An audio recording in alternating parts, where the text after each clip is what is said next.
Well, let's start with Tammy. And since the start of last season, Abraham has scored 23 goals, which is 11 more than any other Chelsea player. And I think in the summer, with all the new signings, a lot of people thought perhaps that he might be sidelined. Has he made himself in a position where he cannot be overlooked? I think with today's performance, he did. Some of the movement I saw in against Sheffield United wasn't as great as it was today, because his movement today was fantastic. And then obviously in the end, the way he took his goal. But what I like about Tammy is the way that he's now getting on the shoulder. He's getting on the shoulder, getting in front of him, getting his body in places where it's the kind of stuff that Giroud does. I think Kovacic can do a little bit better with that. This is the one I like. He gets in a position where the defender's looking, now he's gone. Great ball in. Unlucky not to score that. Fantastic. This is the one where I'd like him to have done a little bit more in respects of the movement for the defender, because he wants to move the defender away from that spot there. Defender's not looking at him. He should attack the back of him to then get into the front, because now he's taking the defender in towards the goal. So now the defender doesn't have to move from there. He can just go towards that space, and that's Tammy's space. That's what he needs to do. Attack the back, hit the front. But this is where Timo Werner was brilliant today, done this. But like Tammy, once again, you've got to watch your arm there. That's what he's going to need to do, because they do make the chances, and they just need to take them. Got to continue his form. Like he did at the start of last season, he was electric. Keep it going all season. Al, sorry, got to raise the subject of Newcastle. Pretty abject performance.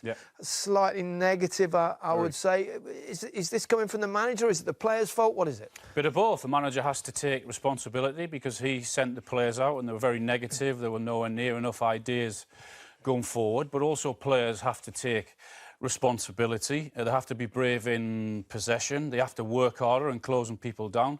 Lascelles, as a captain and as a leader, has got to stop demanding protection from the midfielders in front of him. And Alan Saint-Maximin, he hasn't broken sweat since signing his new 6-year contract. So it's a bit of both, but nowhere near enough. Why can't that pass go forward? Why does it have to be negative and go back or sideways?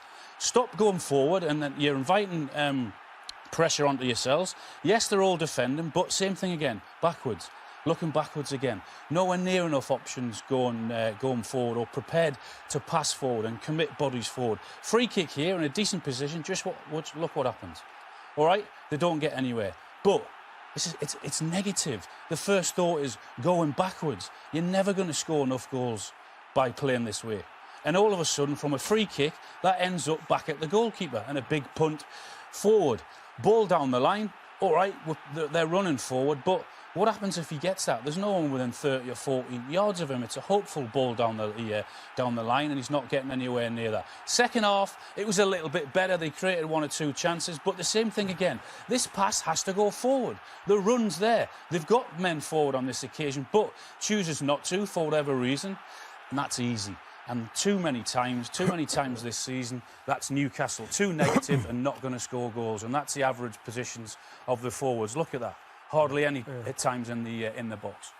One question before we move on to both of you. Chelsea got to be title contenders, haven't they? Yes. I'd say. If they could be a lot more ruthless with their finishing, absolutely, I think you've scored. So decent service you're getting as well, I should think, from these players. Yeah, you know, we knew we're quick on counter-attack, so I had to get myself forward, and, you know, I was tired, but I had to stay in control and, you know, pass it through the keeper, and that's what I've done, and, you know, killed the game off, thankfully.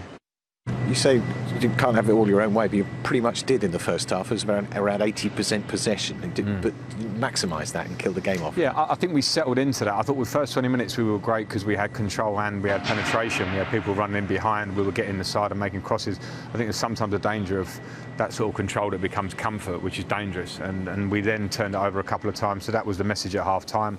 They came out, to be fair, more positive in the second half. And I always felt that the real danger moments for us could be on transition and counter-attack, because Timo showed that 2 or 3 times in the first half, and then obviously he shows that for Tammy's goal. We got off to an awful start. To concede after 10 minutes it makes it even more difficult than it already is. But you're right, first half in particular, maybe we were a bit too passive. Second half was much better, but obviously then you open yourself up a bit and you chase the game higher up the pitch, and unfortunately they pick you off. And I just thought the best spell in the game was, unfortunately, when we conceded the second one. Win for Chelsea sets up the most monumental London derby next week. Chelsea-Tottenham game is going to be huge. And Chelsea, your old club, won that, frankly, at a counter, didn't they? Could have been a lot more than 2. I know Newcastle had a couple of chances at the end, but Chelsea won that very comfortably. Yeah, very.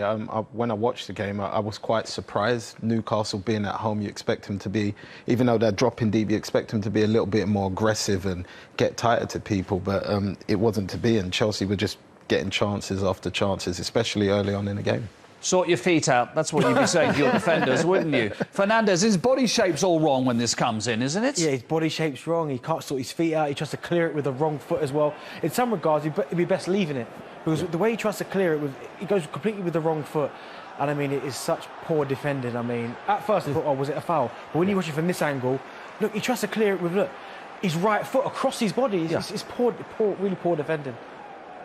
Funny, it's quite funny, it's quite comical. He almost looks like he's going to kick it with his left and then changes his mind as the ball bounces. Yeah. What about Timo Werner's all-round game? I mean, he's settled in pretty well in England, hasn't he?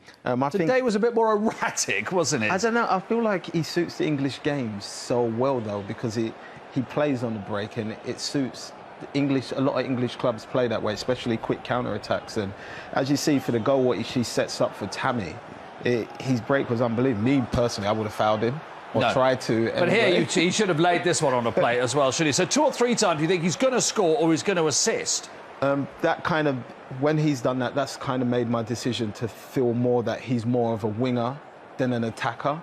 You think so? You think he's better off than through the middle? Yeah, because most strikers, and Benny would tell you, the chances of Benny passing that ball there when he's already opened up is very slim. It has to be a clear pass for a tap-in, basically. Otherwise, he's taking a shot. Yeah, I don't think he's a natural goal scorer, which is why I think he's probably best coming off the left. You don't think he's a natural goal scorer? No, I think he'll score a lot of goals because of his movement and his pace. But as far as being a natural goal scorer, and when he gets in them type of positions, I'm not quite sure that's him. But listen, he does so much good stuff for the team that I still think he's going to get his goals, and people like Tammy Abraham will benefit from the way Werner plays.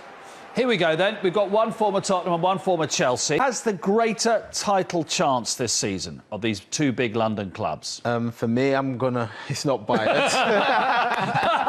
Let's have a think about that one. Yeah. It's not biased, but I think I have to say Chelsea. I think that, especially in attack, well, even in defence now, because I think they've got 5 fit centre-backs at the minute.